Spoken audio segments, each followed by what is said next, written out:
প্রিয় শিক্ষার্থী, আশা করি সবাই ভালো আছো। তো আমরা আজকে একটু নতুন একটা টপিক নিয়ে কথা বলবো। তো আজকে আমরা আসলে একটু সমাস শেখার ট্রাই করবো, যে আসলে সমাসকে খুব সহজে আমরা কিভাবে মনে রাখতে পারি, বা সমাস টপিকটা আসলে খুবই গুরুত্বপূর্ণ। এখান থেকে আসলে বিভিন্ন প্রতিযোগিতামূলক পরীক্ষায় অবশ্যই আপনাদের প্রশ্ন আসবে। তো আসলে এই সমাসটাকে একটু ব্যতিক্রমভাবে শেখার আমরা ট্রাই করবো আজকে। তো আমরা প্রথমে একটু আলোচনায় চলে যাচ্ছি। তো আমরা আজকে শিখবো হচ্ছে সমাস। তো সমাস জিনিসটা আসলে আপনাকে সমাস শিখতে গেলে সমাসের কিছু বেসিক কিছু কনসেপ্ট আছে, এগুলো আসলে আপনাকে জানতে হবে। তাছাড়া আপনি দ্বিধাদ্বন্দ্বে পড়ে যাবেন যে আসলে সমাসটা আসলে কিভাবে আমি নির্ণয় করব। তো আপনাকে প্রথমে যেটা জানতে হবে যে আসলে সমাস, যখন আপনি সমাস করবেন তখন আসলে সমাসের কিছু বেসিক আইডিয়া, যেমন কোনটাকে সমস্ত পদ বলে, কোনটাকে ব্যাস বাক্য বলে, কোনটাকে উত্তর পদ বলে, এগুলো আসলে আপনাকে জানতে হবে। তো আসলে আমি দেখি যে আসলে আমি একটু বেসিক জিনিসটাকে দেখার ট্রাই করি। সমাস শব্দের অর্থ বলা হচ্ছে মিলন। আচ্ছা, আমরা মিলন লিখলাম, আগে আমরা মিলন নিয়ে বুঝি। মিলন মানে আমরা জানি যে সাধারণত কোনো কিছুর একত্রিত হওয়া, এটাই তো মিলন। তো আসলে সমাসের মিলন হচ্ছে বলা হচ্ছে দুইটি পদের মিলন হবে। তাহলে আমি একটু এখানে লিখতেছি, দেখো আমি লিখলাম মহা যোগ নবী। আচ্ছা, একটু লক্ষ্য করো, এই মহানবী এখানে কিন্তু দুইটা পদ আছে। হ্যাঁ, যখন আমরা মহানবী থেকে যখন আমরা সমস্ত পদ যখন তৈরি করব, তখন কিন্তু আমরা লিখবো যে মহানবী। প্রিয় দেখেন যে আমি এখানে যে লিখেছি মহানবী, তার মানে নিঃসন্দেহে কিন্তু আমাদের দুইটা পদ আছে এবং দুইটা পদের মিলন ঘটাচ্ছে। এবং আরেকটা জায়গায় সমাস শব্দের অর্থ বলা হয় সংক্ষেপণ, সংক্ষেপ করা। অনেকগুলো পদ থাকবে, সেখান থেকে আমাকে সংক্ষেপ করতে হবে। যেমন আমি যদি এই এক্সাম্পলটাই লিখি যে মহানবী, যদি আমি যদি একটু বড় করে বলতে চাই, ব্যাস বাক্য যদি একে করতে চাই যে মহান যে নবী। আচ্ছা, মহান যে নবী, তার মানে মহান যে নবী, এ হচ্ছে মহানবী। দেখেন একটা, দুইটা, তিনটা পদকে আমরা কিন্তু একটা পদে করে দিলাম মহানবী। এটাই হচ্ছে সংক্ষেপ করা হচ্ছে। এরকম অনেক পদ থাকতে পারে। এখানে তিনটা আছে, এমনও এক্সাম্পলে গিয়ে আপনি দেখবেন যে এখানে 4টা, 5টা, 6টা, 7টা পদ থাকতে পারে। সেখানে অবশ্যই আপনাকে মনে রাখতে হবে যে অনেকগুলো পদ থাকলে আসলে সেটাকে সংক্ষেপ করা হবে। তারপর আমি আরেকটা কথা বলি, এবং সমাস শব্দের আরেকটা অর্থ হচ্ছে আপনাকে বলা হচ্ছে এক পদীকরণ। আচ্ছা, এক পদীকরণ তার মানে কি, অনেকগুলো পদ থাকবে, সেটাকে আমরা সমস্ত পদের মধ্যে একটা পদে পরিণত করব। তার মানে সমাস শব্দের অর্থ মিলন, সংক্ষেপণ, এক পদীকরণ। সমাস একটি সংস্কৃত শব্দ। সমাস হচ্ছে একটি কি শব্দ? সংস্কৃত শব্দ, এবং এটি হচ্ছে একটি প্রত্যয় সাধিত শব্দ। তাহলে আমরা এই সমাসের প্রকৃতি করতে আমরা এইভাবে করি, সমযোগ আস। তো এটা হচ্ছে একটা প্রত্যয় সাধিত শব্দ, এবং সমাস নিজে হচ্ছে একটি সংস্কৃত শব্দ। তো আমরা সমাস কাকে বলে আমরা দেখতে পারলাম, বা সমাসের মানে কি, সমাস আসলে কি, এটা আসলে আমরা বুঝতে পারলাম। তো এবার আমি একটু ব্যাস বাক্য, সমস্ত পদ, বিগ্রহ বাক্য, কোথায় উত্তর পদ আমি একটু দেখি। যেমন আমি যদি বলি, দেখো আমি বললাম সিংহ চিহ্নিত যে আসন। আচ্ছা, সিংহ চিহ্নিত যে আসন, এটা ব্যাস বাক্য। এটা সমস্ত পদ কি হবে? বললাম সিংহাসন। আচ্ছা, সিংহাসন। আপনাদের পরীক্ষায় কিন্তু মাঝে মাঝে ব্যাস বাক্য থাকে, মাঝে মাঝে সমস্ত পদ থাকে। অর্থাৎ যে একটা পদ থাকে, এই পদটাকে আমরা বলবো হচ্ছে সমস্ত পদ। একটা পদকে আমরা বলবো কি? সমস্ত পদ। মানে একটা পদ যেখানে থাকবে, একটা পদ থেকে আমরা তো বড় করব। এটা সাধারণত সমস্ত পদগুলো পরীক্ষায় থাকে। তো সমস্ত পদকে ভেঙে যে পদগুলো তৈরি করা হবে, দেখেন এই সমস্ত পদটাকে ভেঙে, সিংহাসনটাকে ভেঙে আমি কিন্তু বলেছি সিংহ চিহ্নিত যে আসন। তার মানে এখানে কিন্তু আমি দেখেছি যে আসলে এই পদটা থেকে এই পদগুলো সৃষ্টি হয়েছে। তার মানে এই যে পদগুলো, এখানে যে পদগুলো থাকবে, সেই পদগুলোর নাম বলবো আমরা হচ্ছে কি? ব্যাস বাক্য। ব্যাকরণের বইয়ের মধ্যে আপনি দেখবেন যে ব্যাস বাক্যর আরো একটা নাম আছে, সেটার নাম হচ্ছে বিগ্রহ বাক্য। আরো একটা নাম আছে সমাস বাক্য। সমাস বাক্য। তার মানে একটা জিনিসের তিনটা নাম, এই জিনিসটার কয়টা নাম? তিনটা নাম। ব্যাস বাক্য হতে পারে, বিগ্রহ বাক্য হতে পারে, সমাস বাক্য হতে পারে। এবং সমস্ত পদের আরেকটা নাম আছে, সেটার নাম হচ্ছে সমাসবদ্ধ পদ। সমাসবদ্ধ পদ। আচ্ছা, তাহলে যেটা সমস্ত পদ সেটাই সমাসবদ্ধ পদ, যেটা ব্যাস বাক্য সেটা বিগ্রহ বাক্য, যেটা বিগ্রহ বাক্য সেটাই সমাস বাক্য। তো আসলে এটা হচ্ছে ব্যাস বাক্য কি কোনটা এবং সমস্ত পদ কোনটা। তো আমি আরেকটু কথা বলি, এখান থেকে আপনাদের যেটা জানতে হবে যে ব্যাস বাক্য মানে উত্তর পদ বা পূর্ব পদ। আচ্ছা, অনেকে ব্যাস বাক্য দেখে আপনারা ব্যাস বাক্য ধরে আপনারা আসলে উত্তর পদ অথবা পূর্ব পদ নির্ণয় করেন, কিন্তু আসলে না। আপনারা দেখবেন নিঃসন্দেহে এখানে দুইটা পদ আছে। তো প্রথমে যেটা থাকবে সেই পদটার নাম হবে হচ্ছে আপনার পূর্ব পদ, যেটা পরে থাকবে সেটার নাম হচ্ছে আপনার পরপদ, এবং পরপদের আরেকটা নাম আছে সেটার নাম হচ্ছে উত্তর পদ। এটা হচ্ছে আপনাকে জানতে হবে যে আসলে কোনটা উত্তর পদ কোনটা পরপদ, কারণ আমরা যখন সমাস শিখবো, টোটালি যখন আমরা সমাসের ভিতরে যাব, এ আসলে আমাদের যে সমাস একটা সমস্ত পদ দেখে আমরা যে বলবো এটা কোন সমাস, এটা আসলে আমাদের কিন্তু পদগুলো নির্ণয় করে আমাদেরকে বলতে হবে। তো আসলে এই ছিল হচ্ছে আমাদের সমাসের আসলে মূল যে বেসিক যে ভিউটা। তো আসলে এবার আমি একটু সমাস সম্পর্কে একটু বিস্তারিত ভাবে একটু বোঝাই দিতে, মানে মূল জিনিসটা আসলে আমাদের সমাসের তো অনেক ক্লাসিফিকেশন আছে। তো আসলে আমরা যেন ধরতে পারি যে এটা বহুব্রীহি, কিন্তু কোন বহুব্রীহি এর জন্য ছোট ছোট কিছু টেকনিক আছে, আমি এগুলো বলে দিব। তো প্রথমে আমি একে ধরি যে আসলে সে বহুব্রীহি না কর্মধার হয়, এগুলো আসলে আমাকে ধরতে হবে। তো প্রিয় শিক্ষার্থী, আমরা জানি সমাস হচ্ছে 6 প্রকার। সমাস হচ্ছে কয় প্রকার? 6 প্রকার। 1 নম্বর আমি বললাম হচ্ছে দ্বন্দ্ব সমাস, 2 নম্বর হচ্ছে দ্বিগু সমাস, 3 নম্বর হচ্ছে তৎপুরুষ সমাস। আচ্ছা, 4 নম্বর হচ্ছে কর্মধারয় সমাস, 5 নম্বর হচ্ছে বহুব্রীহি সমাস।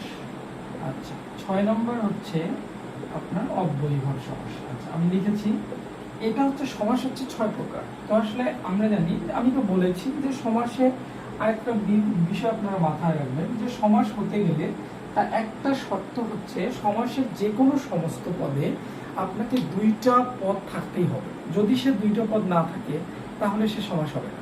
মানে সমাস হতে গেলে একটা কমন জিনিস মাথায় রাখবেন সবসময়, যে 2টা পদ লাগবে। তো সুতরাং আমরা এই পদের ভিত্তিতে যদি সমাসকে নির্ণয় করতে যাই, আইডেন্টিফাই করতে যাই আসলে সে কোন সমাস হচ্ছে, তো এইটা যদি আমরা করতে যাই আমাদেরকে সমাস মানে 2টা পদ, সুতরাং আমাদের এটা লিখতে হবে যে সমাস যদি আমরা মনে রাখতে চাই তাহলে অবশ্যই এখানে বলবো আমরা হচ্ছে কি পদের বিচারে আমরা কিভাবে নির্ণয় করব, উভয় পদ প্রধান। আচ্ছা, উভয় পদ প্রধান মানে কি?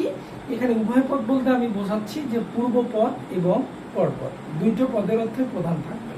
আচ্ছা, দ্বিগু সমাসে আমি লিখবো হচ্ছে পরপদ প্রধান, পরপদ প্রধান, এখানে আমি লিখবো পরপদ প্রধান, এখানে আমি লিখবো পরপদ প্রধান। তার মানে আমাদের বিষয়টা একটু লক্ষ্য করো, এখানে দ্বিগু তৎপুরুষ কর্মধারয় 3টা সমাসে আমি বলেছি পরপদ প্রধান।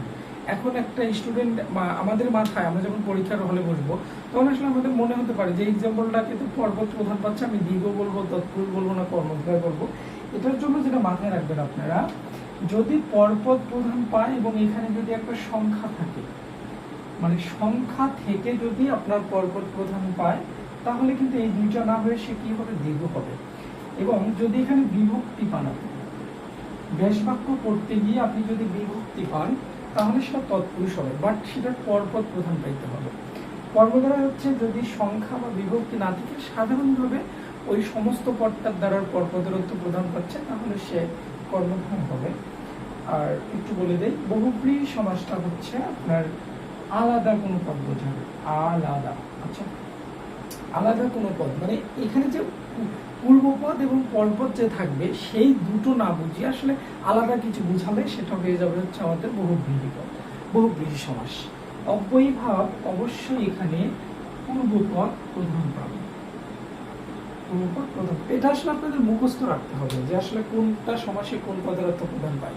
এতটুকু যদি মনে রাখেন, আমি মনে করি যে একটা ব্যাস বাক্য দেখে আপনার সমস্ত পদ দেখে আপনারা নির্ণয় করতে পারবেন যে আসলে সে কোন সমাস হবে। তো আমি এর উপর ধারাবাহিকতা করে আমি আসলে আরেকটু এক্সাম্পল বলে দিচ্ছি যে দ্বন্দ্ব সমাসে আপনি দেখবেন দুইটা বস্তুই, দুইটা পদই দুইটা অর্থ প্রধান পাবেন।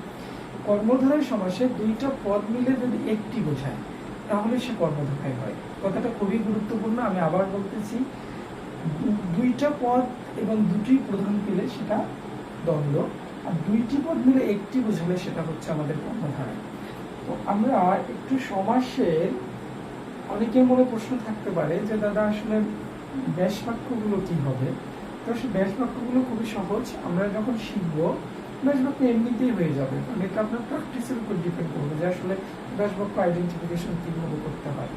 তো আমরা এতটুকু আগে আমরা একটু শিখে নিই, যে আমি কিছু এক্সাম্পল লিখবো, এক্সাম্পল নিয়ে সমাজগুলোকে বোঝার ট্রাই করবো। একটু লক্ষ্য করো, যেমন আমি বললাম মা বাবা।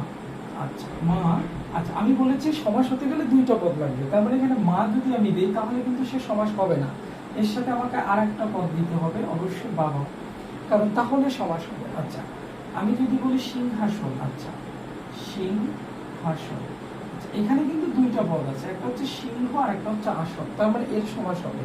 আচ্ছা আমি বললাম মহানদী, আচ্ছা মহানদী, আচ্ছা এর কিন্তু আসলে আমাদের সমাস কিন্তু হবে, কারণ মহা একটা পদ, নদী একটা পদ, দুইটা পদ। আমি বলেছি বেসিক একটা কনসেপ্ট হচ্ছে সমাস হতে গেলে দুইটা পদ লাগবে। আচ্ছা তারপর আমি বললাম হচ্ছে চৌরাস্তা, আচ্ছা চৌরাস্তা, আচ্ছা তারপর আমি বললাম সোনার বাংলা। আচ্ছা এখানে কিন্তু হবে, দেখো যে সোনার একটা আর একটা বাংলা, তার মানে সোনার বাংলা। আচ্ছা দুইটা পদ আছে, দেখবে দুইটা জায়গাতেই দুইটা পদ থাকবে। আচ্ছা আমি আর একটা কথা বলি, আমি বললাম দুর্নীতি, আচ্ছা দুর্নীতি। আচ্ছা একটু লক্ষ্য করবেন, আমরা আরো অনেক এক্সাম্পল আছে, আমরা একটু একটা একটা করে শেখার ট্রাই করি। বলেছি মা বাবা, আমি বলেছি মা বাবা, এখানে দেখেন এটাকে আমরা বলবো পূর্বপদ আর এটাকে বলবো আমরা পরপদ। তাহলে নিঃসন্দেহে দেখো তো, আমি যে বলছি মা বাবা, যে এখানে আমার মা বাবা আসছে, রহিমের মা বাবা আসছে, তাহলে কি আমরা বলবো যে রহিমের শুধু মা আসছে বা রহিমের শুধু বাবা আসছে? এখানে কিন্তু আসলে স্পষ্টভাবে আমরা বলতে পারি যে দুজন ব্যক্তি আসছে, তার মানে যদি উভয় পদ প্রধান পায় তাহলে সে কিন্তু দ্বন্দ্ব সমাস হবে। তার মানে নিঃসন্দেহে এই মা বাবাটা হচ্ছে আমার দ্বন্দ্ব সমাস। এই সমাস দ্বন্দ্ব, কারণ এখানে দুইটা পদের প্রধান পাচ্ছে, মায়ের অর্থ প্রধান পাচ্ছে, বাবার অর্থ প্রধান পাচ্ছে। এখন আসি আমরা সিংহাসন, যে সিংহাসন কোন সমাস হবে। দেখো আমি বলেছি সিংহাসন, এখন আমি ব্যাস বাক্য জানি না, আমাকে এখন নির্ণয় করতে হবে যে এখানে সিংহের অর্থ প্রাধান্য পাচ্ছে না আসনের অর্থ প্রাধান্য পাচ্ছে। আমি বললাম যে মহারাজ লক্ষণ সেন বা রাজা লক্ষণ সেন সিংহাসনে বসে রাজ্য শাসন করতেন। তো আপনি কি বলবেন যে দাদা আসলে উনি সিংহের উপরে বসেছিল না আসনের উপরে বসেছিল? তার মানে উনি কিন্তু আসনের উপরে বসেছিল, তার মানে আসনটা এখানে আছে সমস্ত পদে। তো আসন উল্লেখ রয়েছে, এবং আসনটা কোন পদে রয়েছে? অবশ্যই এটা যেটা পরে থাকে সেটা পরপদ, আর পরপদের অর্থ যদি প্রধান পায় সেটা হচ্ছে কি কর্মধারায়। এখন প্রশ্ন হচ্ছে কোন কর্মধারায়? আচ্ছা এখানে কি সংখ্যা আছে, এখানে কি বিভক্তি আছে, সো এটা হচ্ছে কর্মধারায় সমাস। খুবই সহজ, একটু মনোযোগ দেন তাহলে বুঝতে পারবেন। মহানবী, আচ্ছা একটু লক্ষ্য করো, মহানবী, ওকে মহানবী। আমি যদি বলি আমি মহানবীর কাছে যাব, তাহলে আমরা কিন্তু একজন মহার কাছে যাচ্ছি না একজন নবীর কাছে যাচ্ছি? বাস্তবিক পক্ষে আমরা কিন্তু একজন নবীর কাছে যাচ্ছি। তো নবীটা কোন পদে আছে? অবশ্যই নবীটা আমাদের পরপদে রয়েছে, এখানে তো কোনো সংখ্যা নেই, এটা হচ্ছে আপনাদের বা বিভক্তি নেই, সুতরাং এটা কর্মধারায় সমাস। এটাও কর্মধারায়, এটাও কর্মধারায়। আচ্ছা তারপর দেখি, আমি বলি চৌরাস্তা।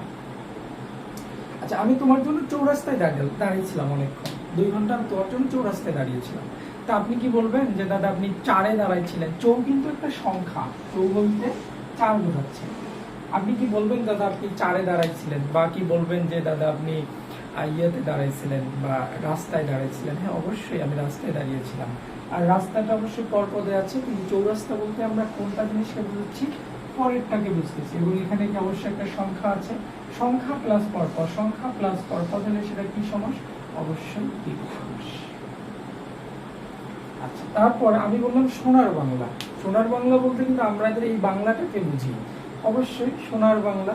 তো অবশ্যই র বিভক্তিটা স্পষ্ট আছে, তার মানে এর যদি বিভক্তি থাকে পরপদ প্রধান পায় তাহলে সোনার বাংলা আমাদের তৎপুরুষ সমাস খুবই সহজ, একটু মাথাটা একটু ওপেন রাখতে হবে। তারপর আমি বললাম দুর্নীতি।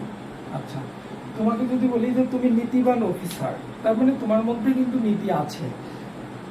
আর যদি বলি যে তুমি দুর্নীতিবান পুলিশ অফিসার, তার মানে কি তোমার মধ্যে নীতি আছে না নীতি নেই? নীতি কিন্তু নেই। এখানে কিন্তু নেই বলতে কিন্তু দূরকে বোঝানো হচ্ছে, এই দূরকে দ্বারা কিন্তু বোঝানো হচ্ছে। ওকে, তো আসলে দুর্নীতি শব্দটা কিন্তু নাই অর্থ বোঝাচ্ছে, আর নাই অর্থ মানে কি এই দূরের অর্থ হচ্ছে নাই। সো আমরা বলতে পারি যে আসলে দুর্নীতি শব্দটা নিঃসন্দেহে একটা অব্যয়ীভাব সমাস, সমস্ত পত্র অব্যয়ীভাব সমাস।